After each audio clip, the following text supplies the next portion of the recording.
دەستخۆشی بۆ هاوکارانمان بۆ ئامادەکردنی ئەم راپۆرتە بۆ ئەم هونەرمەندە لێ هاتووە بەڕاستی هەرچێکی بۆ بکەین هێشتا هەرکەمە هەر چەند راپۆرت و هەرچێک لەسەر ژیانی بنووسین هێشتا هەر ناگاتەوە بە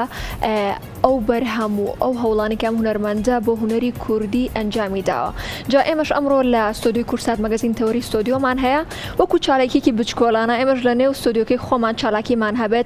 ئەبێت لەبارەی ژیانی ئەم هونەرمەندەوە و دوو کەسایەتیمان میوانداری کردو لەنێو ستۆدیۆی کورسات مەگەزین کە ئەویش کاک ئەحسان زیرەک کە بەڕێزیان هونەرمەندن هەروەها کاک ئەحمەد داوودە میوزیسیان بەخێر هاتن سەر چاوان مامۆستا زۆر خۆشحاڵ بووین لەگەڵمان بوون. سوپاسانەکەم بۆ ئەم بەسەرکردنەوەیە بەوانەی 53 ساڵی کۆچی دوایی مامۆستا حەسەن زیرەکی گەورە هەزاران سڵاو و درود بۆ لوتکەی کێوی بەرزین ناڵەشکێنەی بۆکانی ڕۆحی شاد بێت زێدە خۆشەویست هیوادارم بتوانین پرۆگرامێک چەند باس و خواسێک لەسەر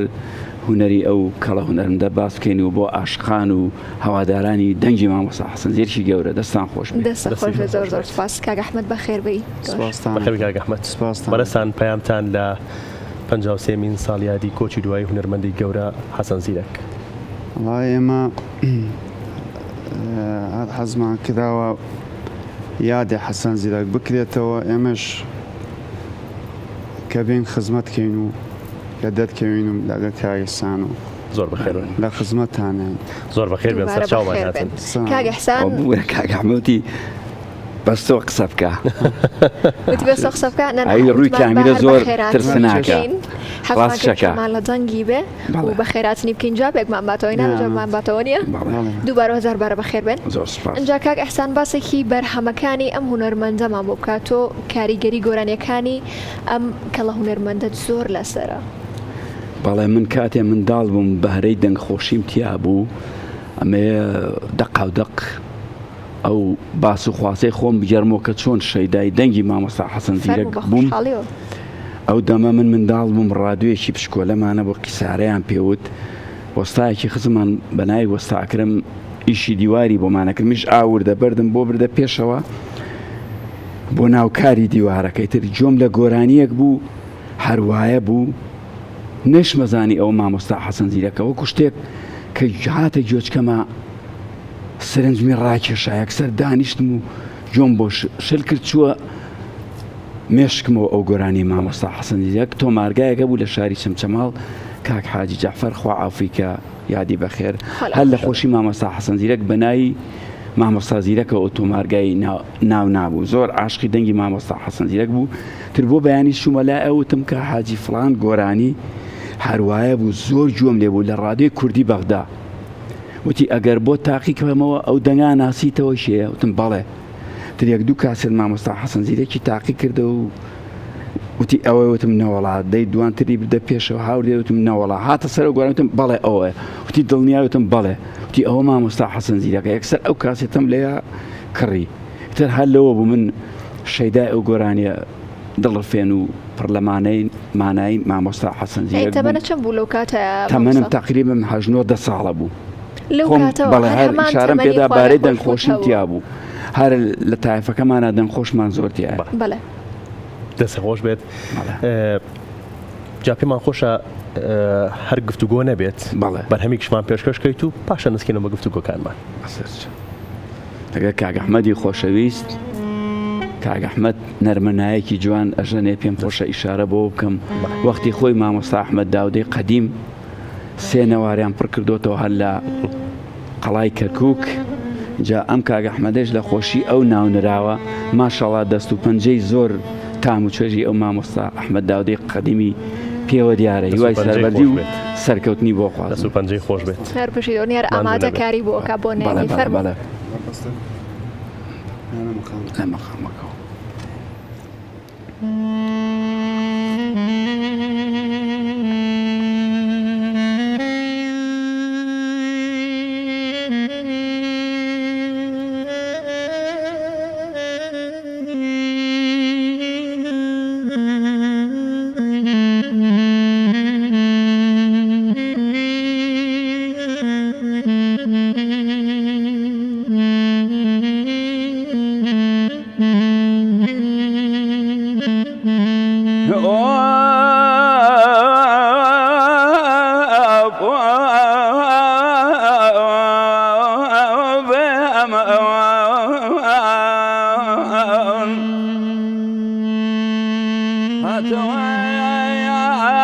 هاتوادم روجاني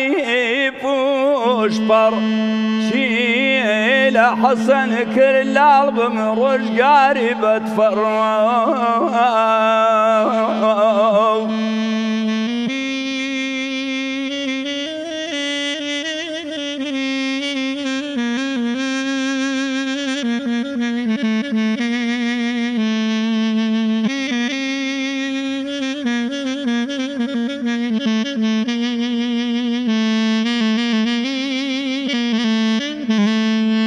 شفي وثياب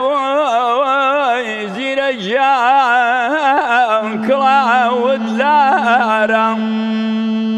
شفي وثياب كلا ودلارا أو قلت بوج الورا لولا نزارا وفيهما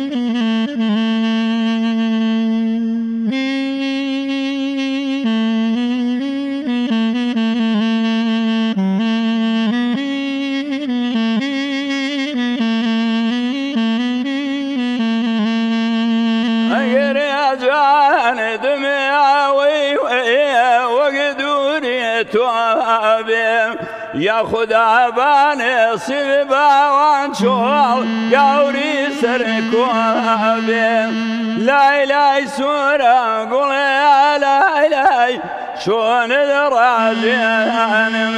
ودراجين مباوانشول ردنا سلاشين إيجاز بداخل شيرين صرفا جنبياني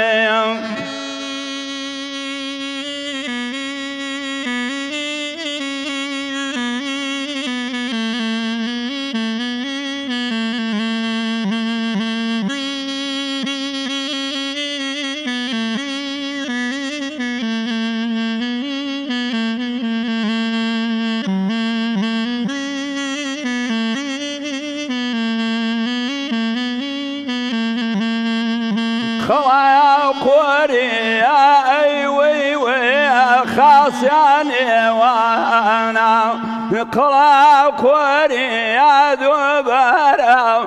خاصياني وانا ببالي يا رمي اي وي وي كركب بيرانا لا اله سورة قول يا لا اله تاقاني دايا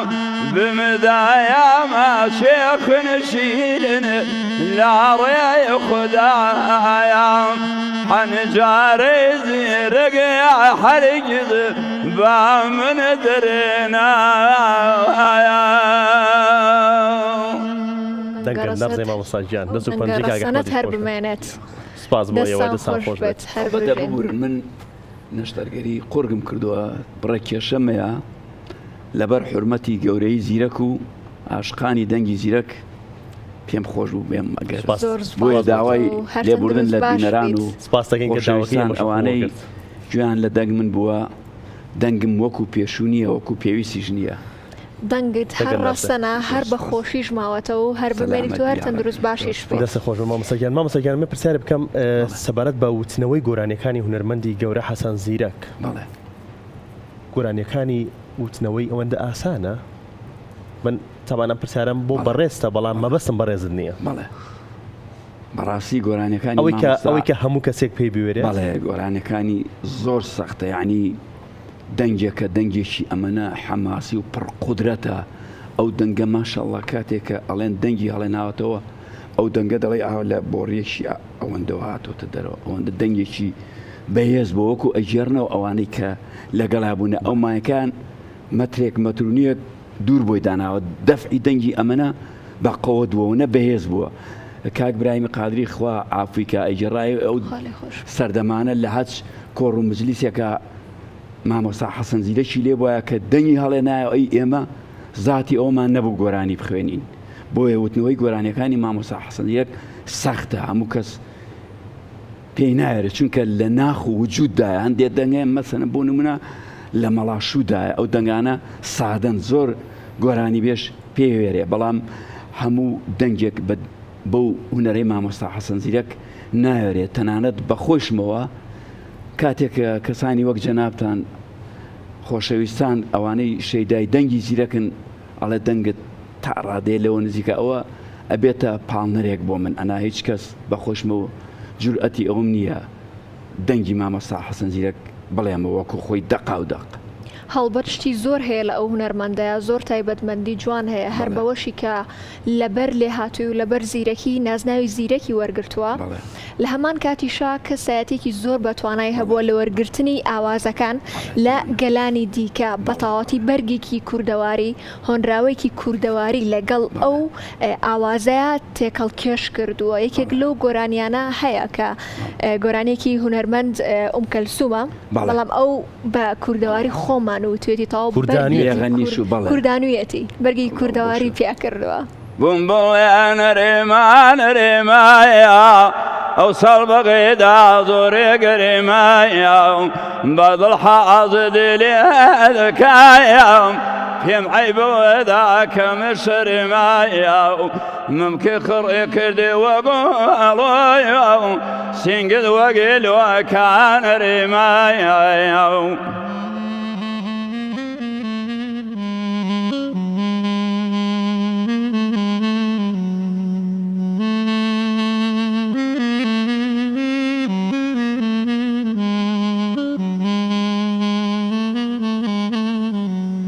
جوانی بینە ئەڵڵا جوانیە بملوێنێ هەرزانیە سەیدی کاکە ئەجانەوەیار لە مەزرای ساوەڵانیە دڵی لێو ئاڵێ نارمکایە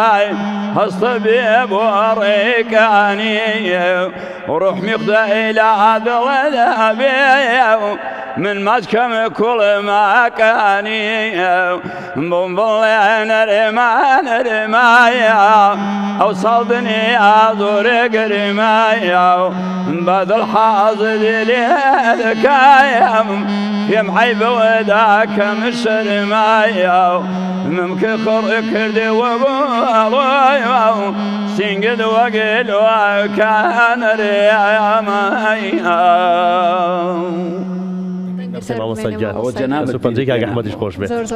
مامۆستا جیاوازیەک هەیە لە نێوان هونەرمەندی گەورە حەسەن زیرەک و چەند هونەرمەندێکی دیکەیە کە هونەرمەندانی ئێستا بەداخەوە کە مەبەستمان هەموو هونەرمەندەکان نییە بێگومان شعری کوردی ئاوازی کوردی بە بیانیەکەن بەڵام هونەرمەند حەسەن زیرەک ئەکرێت بڵێن سوودی لە هونەری گەلان وەرگرتووە کوردانوێتی بەڵێ مامۆستا حەسەن زیرەک هەر هونەرمەند نەبوو وشە ناز بوو وشەی وای وتووە فەرهەنگێکە لە وشەی کوردەواری لە هیچ وشەیەکە دانەماوە لە دانیشتەکانە هەر کەسێ داوای گۆرانی لێ کردبێ یعنی دڵی نەشکاندووە ئەوەی زۆر زۆر بەڵێ جەنابەت فەرمووت زۆر شتی ئازەری وتووە شتی فارسی وتووە بەڵام وهای وتووە بووە بە مۆرچی خۆی و نازنامەی خودی مامۆستا حەسەن زیرەک خۆی بۆ نمونە لە شوێنەکە باران خۆشە زمجیران ئەوە لە ئەسڵدا دەڵێن تورکە بەڵام من پێم وانە ئەو ژەر کوردیە چونکە ئێمەی گەلانی کورد ئێمەی کوردی داما و کەسێک نەبووە مێژومان بە جوانی بنووسێتەوە هەموو شتەکان کردویانە بە مڵکی خۆیان بەداخەوە حەزەکەم بەگەر کۆپلێکشی بڵێم ئیشارەی بدەم ئەو بەشە بارە خۆوە شازم ئەجیرایان لە خڕێ و دۆڵێ ئەو دەزای ئەجیرایان بارە خۆوە شازم ئەجیرایان لە خڕێ و دۆڵێ ئەو دەزای ئەجیرایان تێکەڵ بوونێ دوای سوێدە ئەجیرایان تێکەڵبوون دوای سوێدە ژیرایان ئەی یارە یار بۆ جڕۆی یارم بێوی تاری